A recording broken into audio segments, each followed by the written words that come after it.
అందరికీ నమస్కారం. నా పేరు శష్మిక. నేను 7వ తరగతి ట్రలిస్ పాఠశాలలో చదువుతున్నాను. ఈ రోజు మన తెలుగు సెమినార్ టాపిక్ ఇత్వ సంధి. ముందుగా సంధి అంటే ఏంటో మాట్లాడుతున్నాం. సంధికి సూత్రం పూర్వ పరస్వరములకు పరస్వరం ఏకాదేశం కావడం సంధి. ఉదాహరణకు రాముడు అతడు, దీన్ని విడదీస్తే రాముడు ప్లస్ అతడు. ఈ డూని విడదీద్దాం, డు ప్లస్ ఊ. ఈ ఊని మనం పూర్వస్వరం అని అంటాము.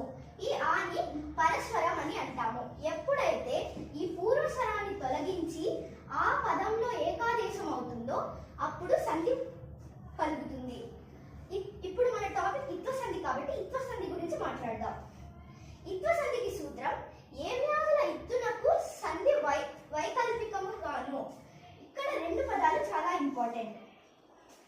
ఏ వ్యాధులు, వైకల్పికం. ఏ వ్యాధులు అంటే మరి, ఏది మొదలైనవి. వైకల్పికం అంటే సంధి జరగవచ్చు, సంధి జరగకపోవచ్చు. ఉదాహరణలు చూద్దాం. ఏమి అంటివి, ఏమి ప్లస్ అంటివి. ఇక్కడ సంధి జరిగింది కానీ ఇక్కడ సంధి జరగలేదు. ఎందుకు జరగలేదు అంటే యా అనే పదం వచ్చింది. యా అనేది వస్తే దాన్ని నిషేధం అని అంటారు. ఇలాంటి సంధిని మనం ఎడాగమ సంధి అని కూడా అంటాము. ఇక్కడ పైకి ప్లస్ ఎత్తి, పైకెత్తి అంటే కీని విడదీస్తే కు ప్లస్ ఈ అనేది వస్తుంది. ఎప్పుడైతే పూర్వస్వరంలో మనకి ఈ వస్తుందో అది ఇత్వ సంధికి చెందినది.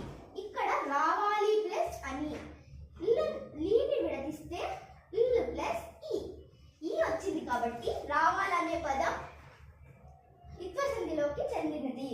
ఇక్కడ ఎవరికి ఉన్నాయి, ఎవరికి ఉన్నాయి, ఎవరికి ప్లస్ ఉన్నాయి. ఐదవది ఏమి ప్లస్ ఉన్నది, ఏమున్నది. ఇది మీని విడదీస్తే ప్లస్ ఈ. సో ఇది కూడా ఇత్వ సంధికి చెందినది. ధన్యవాదాలు.